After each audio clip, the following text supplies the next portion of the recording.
dos capítulos mais intrigantes da história do Faial é da intervenção dos flamengos.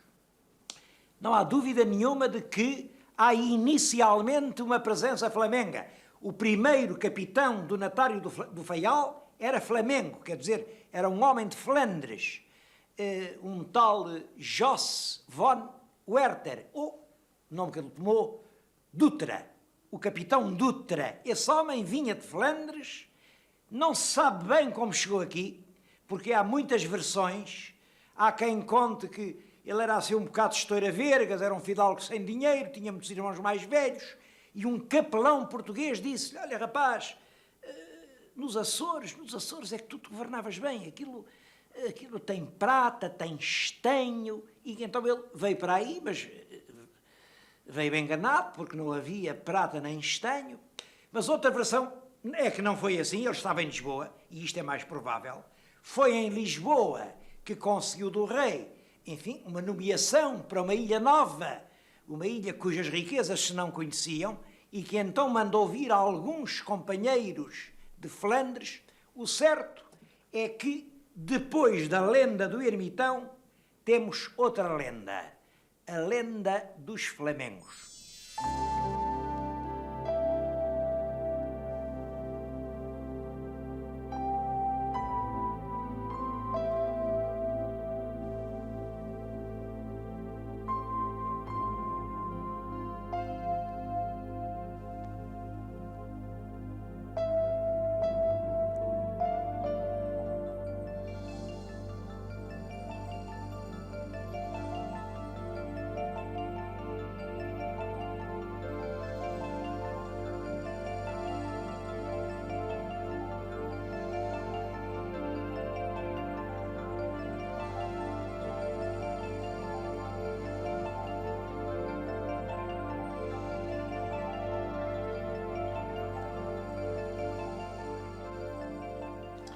E devo dizer-lhes que estou a utilizar esta expressão, a lenda dos flamengos, depois de ter ponderado bem a sua significação.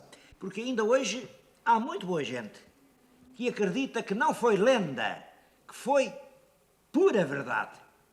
E é claro que houve alguns flamengos ligados ao povoamento dos Açores. Eu já lhes falei do Fernão Dulmo, falei-lhes do Jácome de Bruges, falei-lhes do Jos de Dutra, e não falei, mas devia ter falado de um ilustre flamengo, que é o Guilherme Van Hagen, um homem com uma capacidade excepcional de realização. Foi quem introduziu aqui a cultura do pastel, que pesou muito no enriquecimento da ilha. Em todo caso, foram sempre situações pontuais. Homens de grande valor, homens com uma grande capacidade de realização que os reis de Portugal aproveitaram, porque uma mancha maciça de povoamento, isso nunca existiu.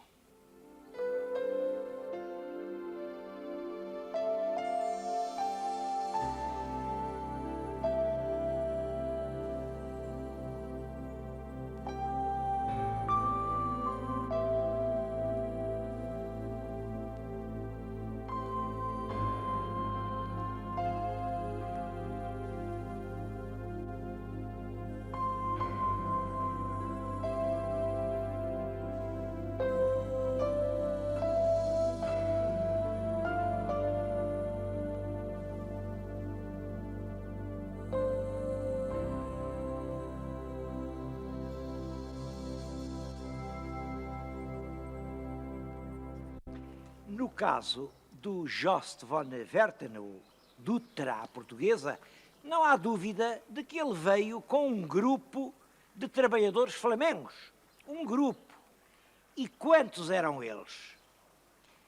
A informação mais antiga e, no fundo, a única inteiramente merecedora de crédito. Eram 15. 15 pessoas recrutadas na Flandres, mas tiveram que lhes dizer que a ilha tinha prata, tinha estanho, tinha sobretudo o açúcar de Portugal, que era uma coisa que estava a dar rios de dinheiro no norte da Europa. Eles vieram, portanto, ao engano e, passado um ano, esgotaram-se as provisões que traziam consigo, começaram a sentir fome e revoltaram-se contra o capitão. Quiseram matá-lo, ele teve que fugir, foi para Lisboa e o rei deu-lhe todo o apoio. Mandou-o casar com uma criada do infante Dom Fernando e voltar à ilha com portugueses que dominaram a insurreição. Os tais 15 flamengos, diz o Valentim Fernandes, que é quem nos conta isto, foram obrigados então a fazer o trabalho que tinham que fazer, que era cavar, roçar, criar gado. Este Valentim Fernandes é uma figura curiosa, porque é um impressor que veio da Alemanha, chamavam-lhe Valentim Fernandes Alemão, ou Valentim de Morávia, e trouxe para Lisboa a difícil arte da tipografia. Certos livros famosos, como o Marco Polo, a Vita Christi, foram impressos por ele. Ora bem, Valentim Fernandes, que esteve aqui, diz-nos que a verdade era essa. Com o tal Josse Dutra vieram apenas 15 flamengos e foi o grupo mais numeroso de estrangeiros que desembarcou nas ilhas.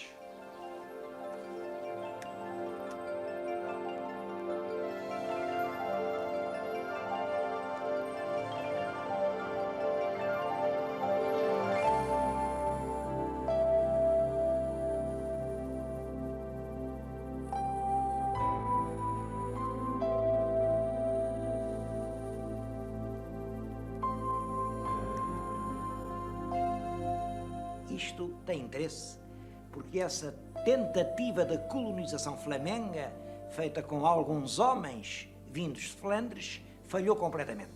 Tudo quanto resta disso é hoje um vale muito bonito, com uma ribeira que corre debaixo de 2 arcos, chamam-lhe a Ribeira dos Flamengos, e uma localidade chamada exatamente Flamengos, porque foi aí que esse primeiro núcleo esteve radicado. De qualquer forma, sabemos uma coisa. Passado muito pouco tempo, os flamengos não tinham vestígios na ilha. Nem aqui, nem na Flandres, nem na Borgonha, nem em nenhum arquivo do mundo aparece nenhum documento relativo à vinda dos flamengos para o Faial. O resto são fantasias.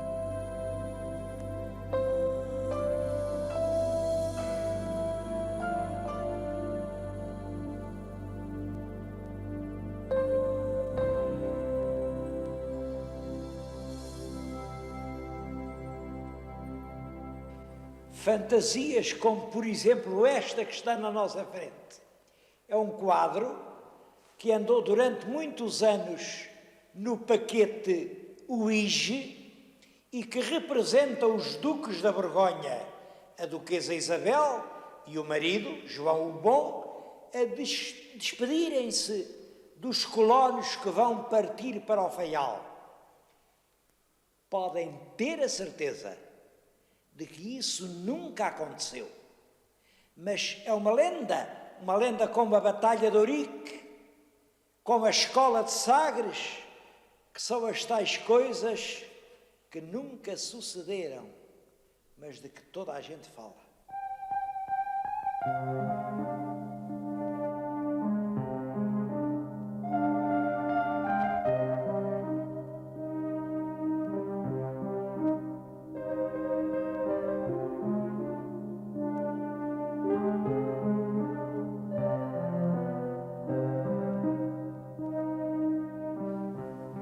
Mas sendo assim, como foi possível que se tenha formado essa lenda de um período luso-flamengo da história dos Açores?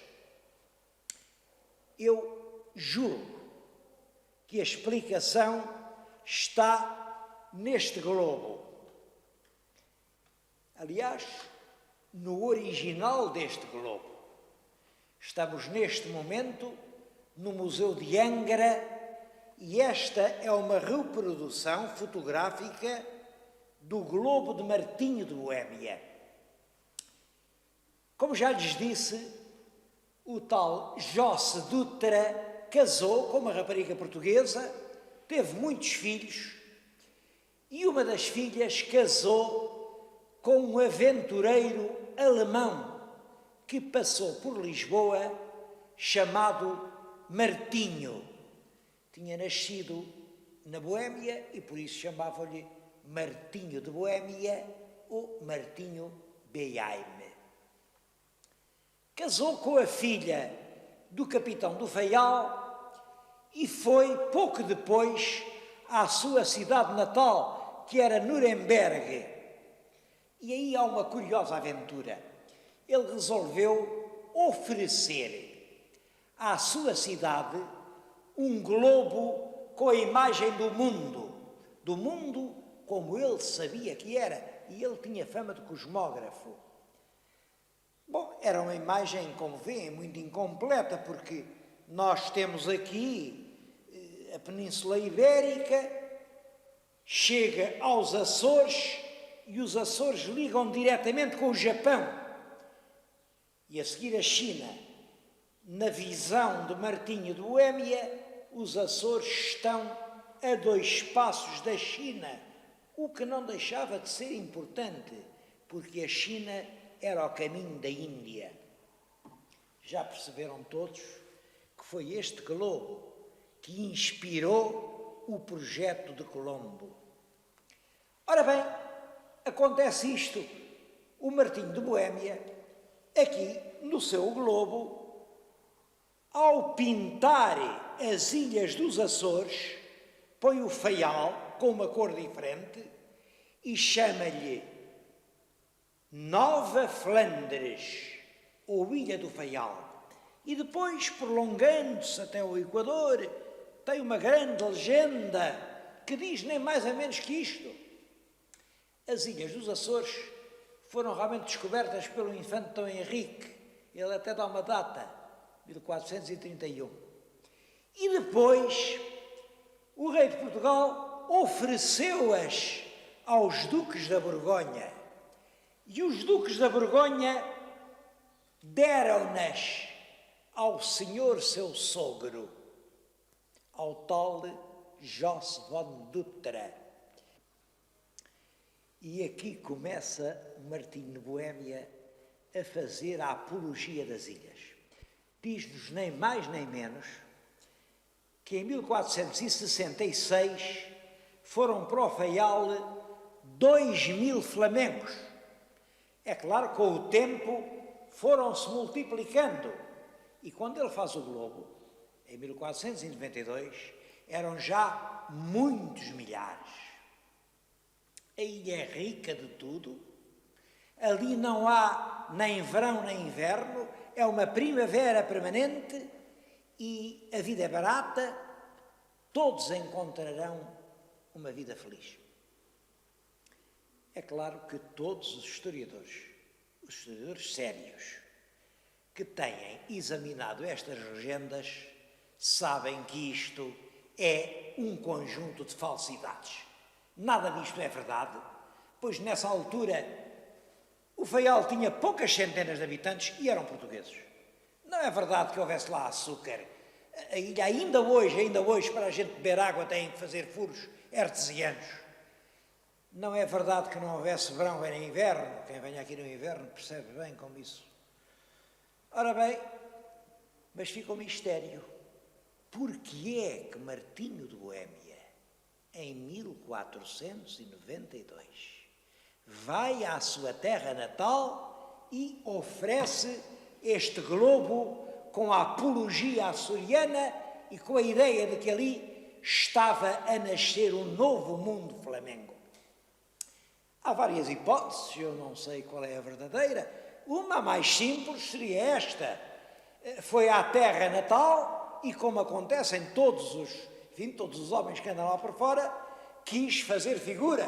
Contou que tinha um sogro muito rico, com uma ilha magnífica, enfim, Mas eu não creio que fosse só isso. O que acontece é que nessa altura o açúcar da Madeira atingia nos mercados da Flandres altas cotações e talvez o Martim de Boémia acreditasse que no fundo era açúcar das ilhas tanto da Madeira como Açores, todas as ilhas são ilhas, o que era preciso eram braços, e foi tentar com este globo fazer uma manobra de engajamento de mão de obra barata, de gente que viria ao engano e depois de cá estar tinha que se contentar com a terra que houvesse. E há uma terceira hipótese. Não esqueçamos, Martim de Boémia era um agente secreto del rei Dom João II, o príncipe perfeito. Quem sabe se ele não foi levar este globo a Nuremberg, cidade onde passava gente de todo o mundo, para conseguir trabalhadores que viessem enriquecer as ilhas açorianas. Destas hipóteses, qual a verdadeira não sei, só sei, isso posso lhes garantir, que a manobra falhou. Martim de Boémia morreu ignorado, esquecido e pobre num hospital de Lisboa no ano de 1507.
Esse Martim da Boémia era um homem curioso, de tal modo que o Dom João II o ouvia. E o cronista João de Barros afirma que ele fez parte da junta de matemáticos do Dom João II. E mais, há uma carta escrita para o Dom João II do Jerónimo Monetário em que recomenda o Martim da Boémia como a pessoa indicada para descobrir a Índia pelo Ocidente. É verdade, e não só fez parte da Junta de Matemáticos, como no século passado um grande sábio, o Barão de Humboldt, afirmou que ele tinha sido o presidente da Junta de Matemáticos. Bom, a importância disto vem do relevo do Barão de Humboldt. Humboldt encarna a ciência germânica do século passado, desde jovem até a velhice. Ele percorreu o mundo, deu volta ao mundo, escreveu um livro enorme, o Cosmos, e é aí que ele diz nem mais nem menos que isto. Martinho de Boémia, ou Martim Behaim, como também lhe chamavam, se deve que os portugueses tenham conhecido o astrolábio, a balestilha, a navegação pelos astros e, portanto, de certo modo, tinha nascido no coração da Alemanha o saber marítimo dos portugueses. Isto fez escola e houve mesmo autores portugueses que o repetiram.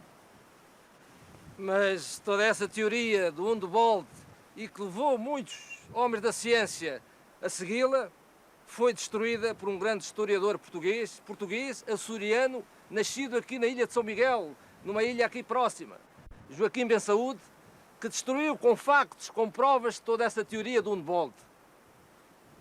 É verdade que Joaquim Bensaúde tem um papel essencial nisso. Ele, durante 40 anos, travou uma batalha. O primeiro livro de Bensaúde é de 1912 e o último de 1952.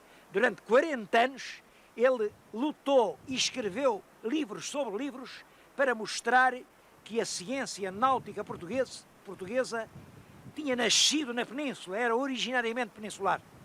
E é verdade que nós não fazemos a esses grandes historiadores, como Pensaúde, como o Visconde de Santarém, como vários outros, a justiça que é devida.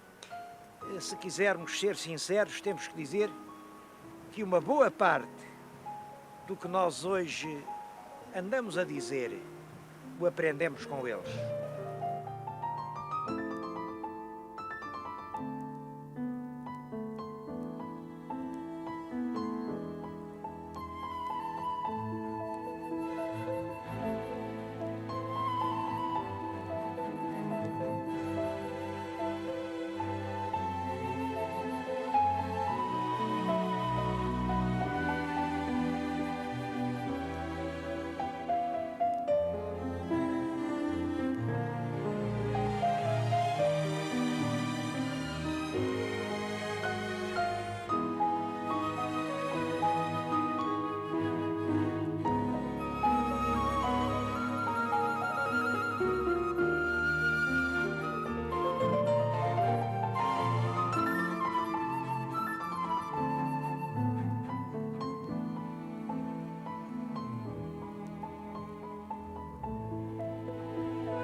As Ilhas dos Açores representaram desde sempre o papel que ainda hoje têm. Foram uma espécie de espaço de encontro, de abraço entre o novo e o velho mundo. O velho mundo que está junto de mim, representado por um navegador solitário, um capitão holandês, agora de escala no Porto da Horta. E o novo mundo, que está representado aqui por um filho meu, porque para todos nós o novo mundo é o dia da manhã e chama-se os nossos filhos. Espaço de encontro entre dois mundos. Foi aqui que viram chegar à praia, trazidos pelas ondas, troncos, destroços, canoas, e os homens souberam que, algures, para o Ocidente, havia um mundo novo para descobrir. Foi daqui que Colombo recebeu as notícias que o levaram a embarcar para a sua grande aventura. E ponto de partida. Foi daqui que partiram também os irmãos Cortes Reais para a grande aventura da Terra Verde, da Terra Nova, a ilha que afinal era verdadeira, mas de onde eles não voltaram. Os açorianos, para partir, até os navios fabricaram. E aqui, em pequenas calhetas na rocha, em angras estreitas na praia, eles fabricaram os seus galeões. O que eu sabia e me espantava, mas afinal não admira, porque ainda hoje continuam a fazê-los. Eu gostava de acabar este programa sobre os Açores, que realmente nos comoveu a todos muito. Acabá-lo rodeado com toda a nossa equipa que está junto de mim. E para isso precisava de um espaço próprio, que fosse um lugar de encontro, que fosse um regaço de paz. E estamos no Café Peter, um lugar famoso em todo o mundo, porque é aqui que se encontram navegadores solitários, vindos do norte e do sul, vindos do leste e do oeste. Aqui deixam lembranças, aqui trocam mensagens. É um lugar de paz, é um abraço à volta de todo o mundo. Oxalá fosse um exemplo, oxalá fosse uma semente de futuro.